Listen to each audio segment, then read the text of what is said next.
udah 3 hari nih bapaknya nggak pulang. Awalnya percaya mereka, oke, bapak tidur tempat nenek nggak pulang. Tapi ketika mereka cek di rumah nenek, si bapak nggak ada. Assalamualaikum, halo Mak, apa kabar? Makasih ya Mak yang udah mampir dan subscribe channel kami. Yang belum subscribe ya Mak, loncengnya diklik juga Mak, biar jadi langganan kami. Kalau kami punya video baru, Mama yang pertama kami kirimi. Oke Mak?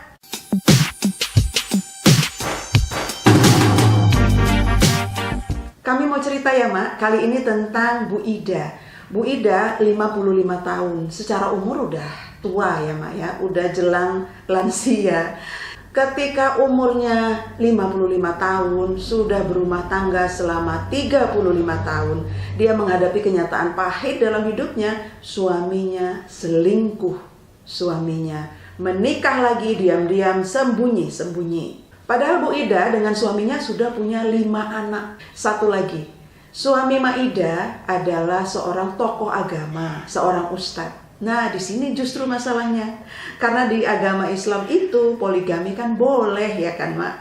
Jadi suaminya berpoligami diam-diam, sembunyi-sembunyi.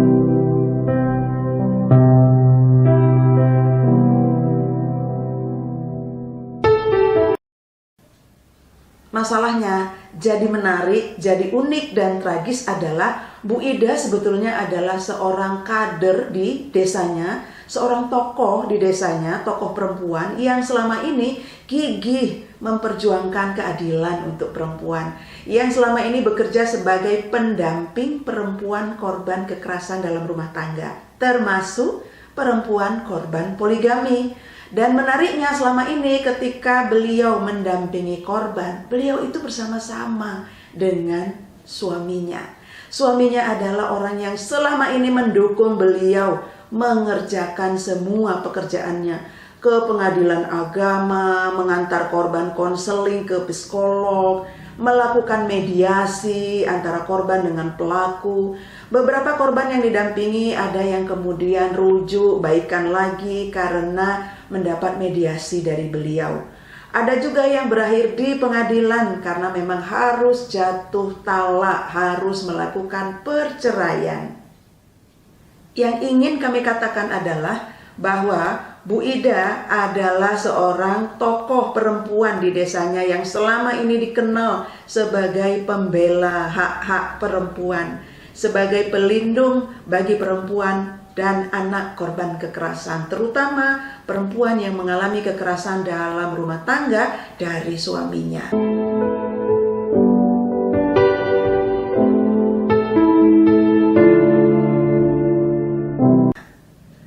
Tapi kan Mak, di usia Maida yang sudah 55 tahun dengan 3 cucu, suatu hari dia mendengar kabar, mendengar cerita, mendengar gosip dari orang-orang di kelompok pengajiannya bahwa suami Bu Ida yang tokoh agama itu ternyata punya selingkuhan. Mereka menikah diam-diam. Itu isu, gosip, kabar yang Maida dengar. Awalnya Maida nggak mau percaya dengan isu itu. Tapi beliau mendapati kenyataan bahwa suaminya memang jarang pulang belakangan ini. Alasannya kalau nggak pulang dia nginep, dia tidur di rumah mamanya, di rumah mertua Bu Ida. Karena memang mertua Bu Ida sudah sakit-sakitan, sudah tua dan tinggal sendirian. Tentu saja Maida nggak keberatan suaminya nggak pulang karena nginep di rumah mamanya, di rumah mertuanya. Padahal yang sebenarnya adalah suaminya sudah berpoligami.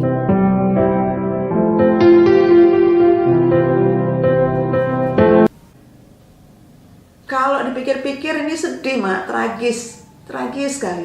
Seorang Bu Ida yang selama ini bekerja, berjuang di jalan keadilan, memperjuangkan, membela perempuan korban kekerasan, ternyata dia sendiri harus menjadi korban kekerasan dari suaminya.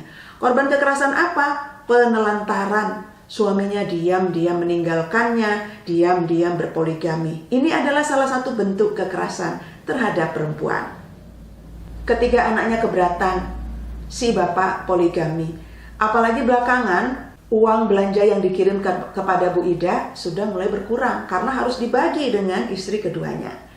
Yang paling menyakitkan dari peristiwa ini adalah karena si bapak itu diam-diam poligaminya, sembunyi-sembunyi, curi-curi.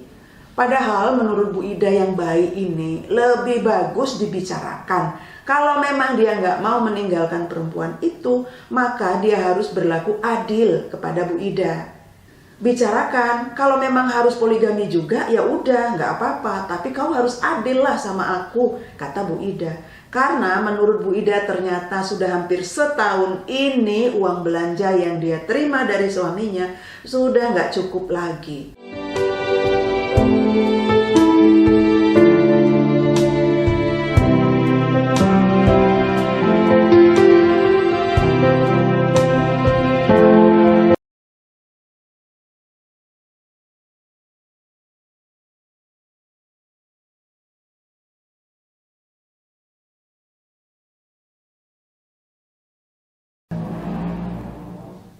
Mereka datangilah rumah selingkuhan itu bersama dengan kepala desa.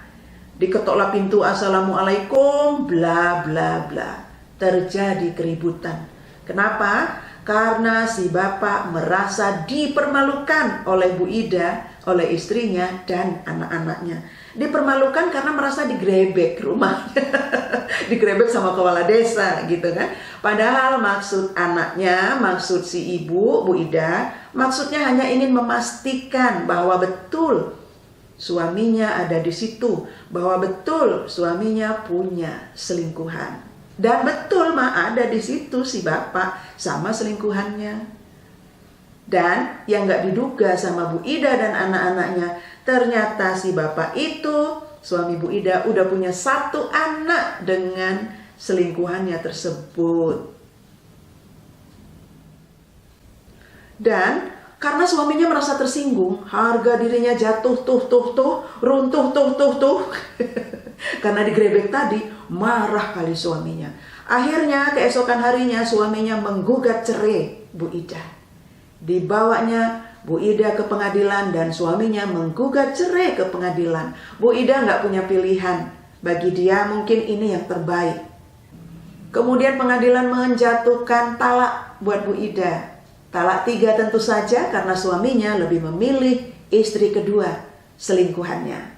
Tetapi pengadilan juga membebankan kewajiban kepada suami Bu Ida untuk memberi nafkah terhadap 1 anaknya yang belum mandiri.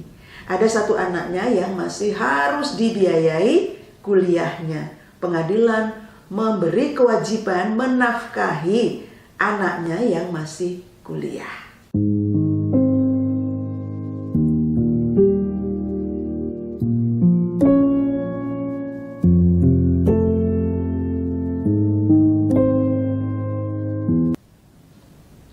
Setelah putusan pengadilan ditetapkan, Bu Ida menjalani hari-harinya sebagai seorang janda, sebagai seorang ibu rumah tangga yang menjadi kepala keluarga single parent, ibu tunggal. Ternyata menyandang jabatan baru sebagai ibu tunggal, sebagai janda berat juga, Mak.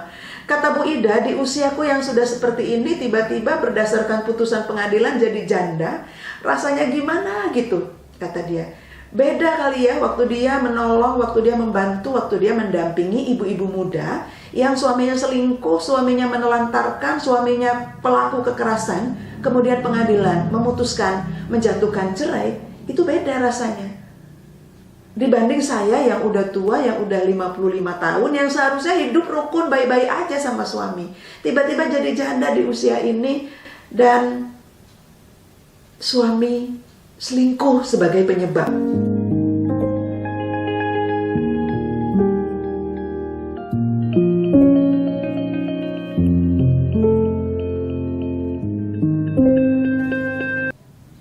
Bagaimana pendapat Anda, Mak?